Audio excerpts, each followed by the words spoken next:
Hey guys, guess what I got in the mail this week?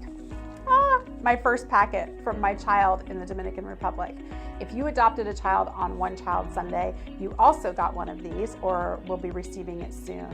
Take a minute, open it up, don't delay. There's so much cool stuff inside. There's information about your particular child. There's also a booklet in there. You all had some questions about whether or not you could send them gifts or gifts to their family, birthday, Christmas, that sort of thing. All your answers are inside this little booklet, and they tell you exactly how to do that and what the limits are, that sort of thing. And then last, but most certainly not least, the most important thing is to write your kids a letter. Here it is, super simple. You don't even have to write a big long letter, just this much. You write it here, they translate it, they give it to your kiddo. Now they know that they've been adopted and that they have a child champion, and they surely must be so excited to receive your letter. And don't forget what we said about sticking in some stickers from the dollar store. They're gonna love them, and it'll make them the most popular kids the day theirs arrive.